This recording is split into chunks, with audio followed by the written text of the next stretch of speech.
I'm Paul Fain. I'm a US-based journalist for a publication called WorkShift. Glad to be here. Ooh. I am Ana J. Almanzar. I'm the Deputy Mayor of the City of New York. Very happy to be here. Well, Ana, obviously a big trip. I have some ideas about what brought you here, but I'd just love to hear from you. What attracted you to Caldera?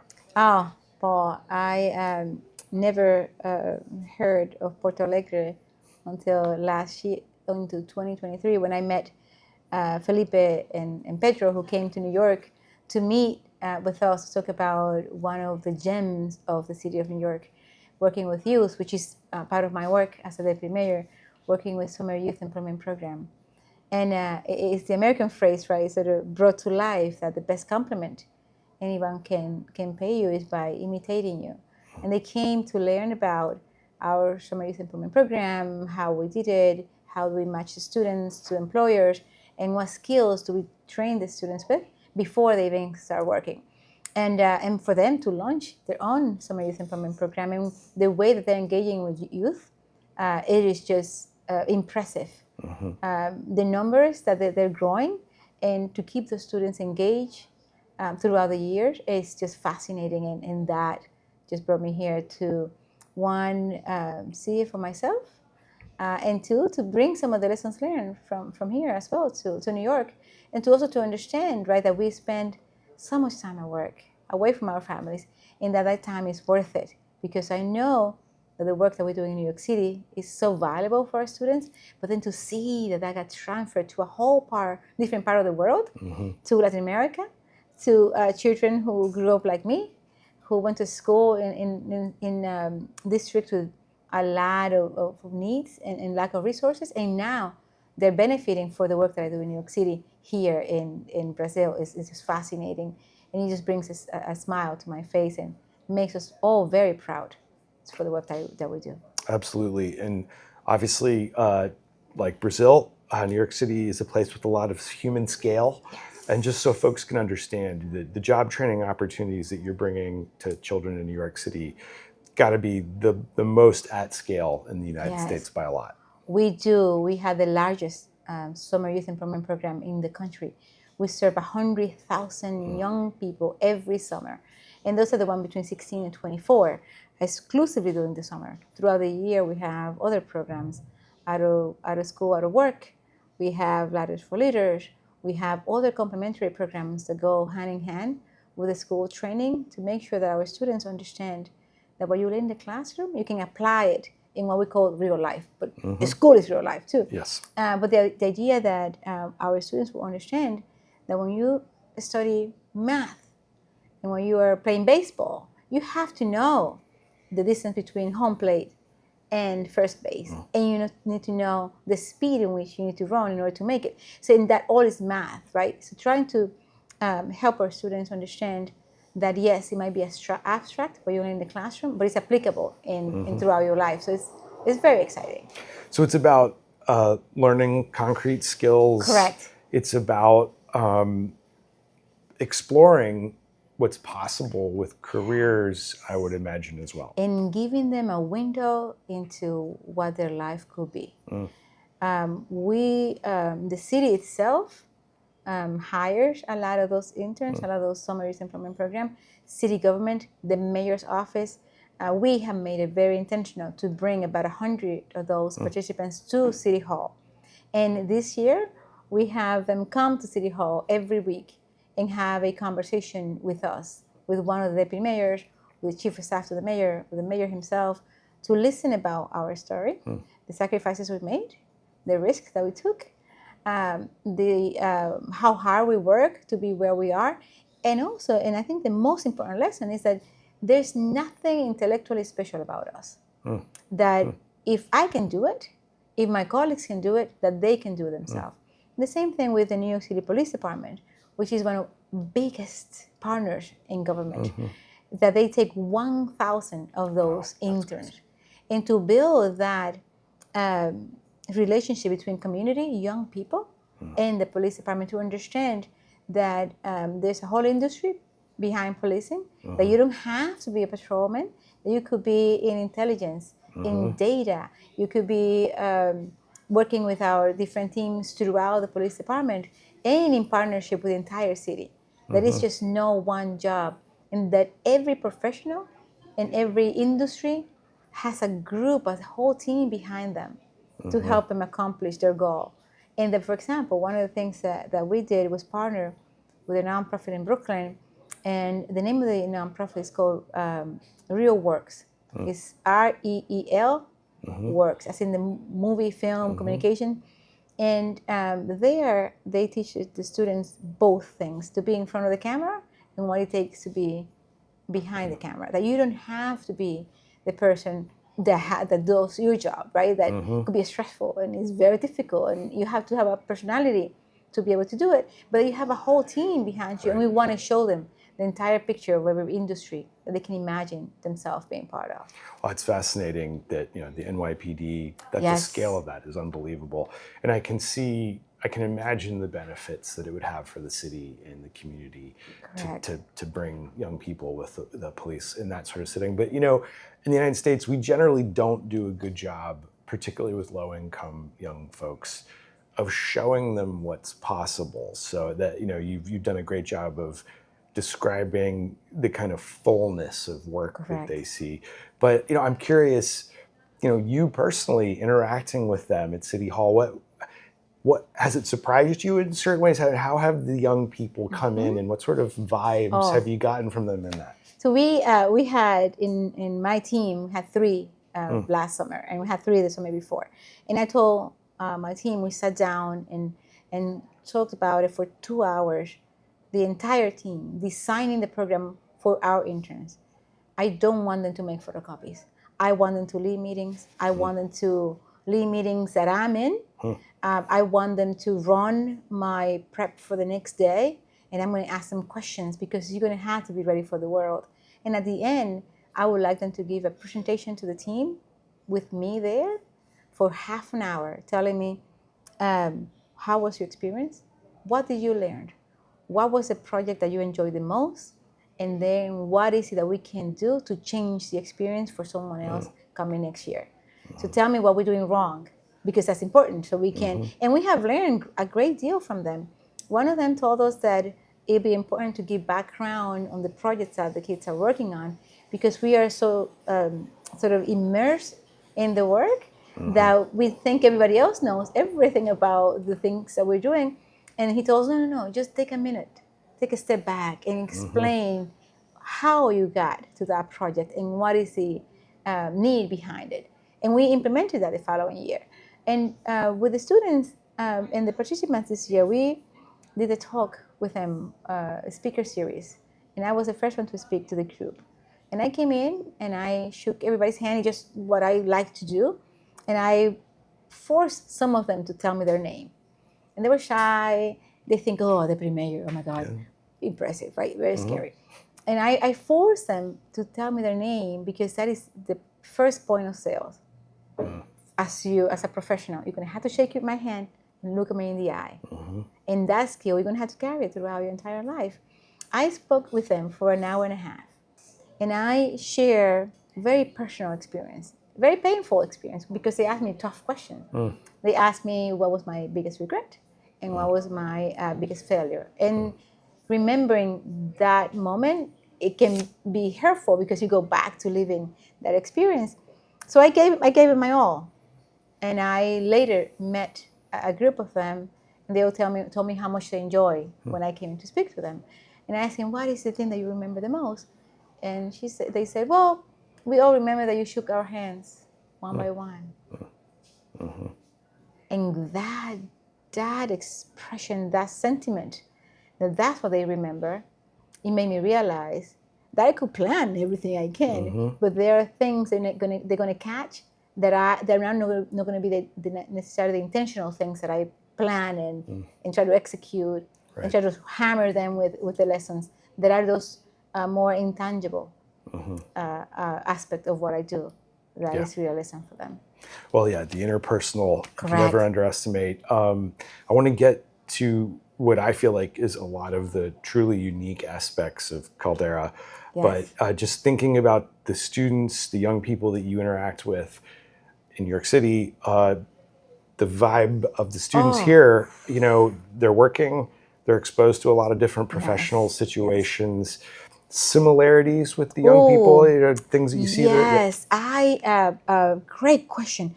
When I arrived 2 days ago, we had a conversation with about 15 of the participants, and that inquisitive, I think is the word, inquisitive face, and that sign of hope that young people have. And it almost brought me to tears when I look at them and I try to imagine all that they would accomplish, because now Caldera Institute has given them the opportunity to learn, which is very important, but also to see how professionals in different industry, how they behave, how they dress, how they greet someone else, and also the language of each industry, which is different, and how having that interaction, walking around the hallways with legendary professionals, with experts in many industries, that could be intimidating. Yes. For you to walk into a building like Microsoft or Google and you're like, okay, everybody there is a super smart person. But for them to be interacting at a cafe with those professionals, for them to be exposed to different industries, for them to have a chance to explore so many different windows into what they can be, it is an example for Latin America, and an example for us to follow, that there's so many great things happening at Caldera. And what I saw with the students was a sign that they own the institute, that it belongs to them, and that they work with pride, and that the future is their own. And I've met a student from Africa, I met a student from Venezuela. They're both learning Portuguese. They both spoke English. So the language training and the ability to be trilingual, which makes you just a global citizen. Yes. It is a skill that really opens doors. It opened doors for me to be bilingual. It's my superpower, I think. It is. And just that ownership of an institute that it's a 21st century infrastructure, and for them to walk around knowing that I belong here is the key that you can give, and we should give to every single student. Really well said. That intangible feeling of belonging and even ownership. The governor of the state just walked through the halls. Correct. Yes. And even then, he showed up in a shirt, roll up his sleeve, just to give the students, and he's so intentional to give the student. I'm like you. We're the same.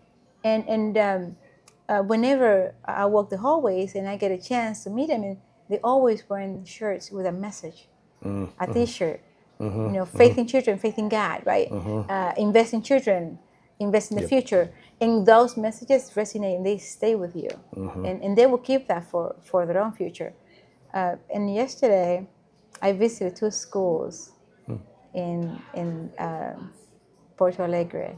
One called Hector Villalobos, and it reminded me of the town that I grew up in the Dominican Republic, that I was born in and I grew up in. And they are competing in a robotic competition at national level and eventually international. And they have won a couple of awards, both at the national level and at the global scene. And what I saw in every student was the faith, my faith, so many years ago when I was living in the Dominican Republic. And I remember at the team, we have a very tight schedule. But when I'm with children, when I'm with youth, I don't care what else is happening in the world. I am going to be there. And they were concerned that I might be delayed for dinner, and I just didn't care. I wanted to give them the time and the respect that they deserve, because they have prepared for my visit. Right. And I seeing how seeing someone, a woman with an accent, a woman who's petite, a woman who was born in a different country and made her life in the U.S., and a woman of brown skin, and that, to me, my responsibility is not just to my team, to City Hall, to the city as a whole, but to the world, that I have been giving opportunities that I could never dream, and that I had taken it wholeheartedly, knowing that I owe it to many young people that if they can imagine what I did and they can be inspired by what I've done, then it's a mission accomplished and it's a life well lived. Well, really well said. And as an American, editorial comment here, we need to be doing a lot of that in the United States. And that's the thing. There's and you're gonna make me cry, but the reason why I'm in public service is because New York City invested in me. That the city gave me access to opportunity that I couldn't even dream about. That the city took my family and I when we have no money, no connections. My father worked at the airport as a porter and then moved out to be feeding the food courts for the planes, making minimum wage, barely spoke English, and he came to the States at 52. And the U.S. and New York City took him in, allowed him to petition for all his entire family, his 10 children and his wife. And we came to the U.S., we came to New York, and I am now serving the city as a deputy mayor. Only in America a story like mine can be written. And the love that I have for the U.S., the love I have for the city of New York, and the love I have for the state of New York makes every day, every hour I spend in City Hall very, very enjoyable. Because I know that my work is to invest in making the city even better for those who are coming behind me. Yeah, that's great. Thank you for sharing No, that. absolutely. Love New York City too. But I think there's so much that is similar here. So much potential, frankly, for us to learn from them here and vice versa. But, for me, this hub brings together business, Correct. colleges, universities, public school, tech companies that are global in scale, and local government in ways that does feel pretty unique. I'm not aware of that sort of collaboration across sectors in the United States. Does that resonate with you too, that there's something you can bring back and see that sort of cooperation? And Yes, and we have in New York, and we invested this year $331 million in our after-school program. It's a fight that took on since I became deputy mayor. I wanted to do three things.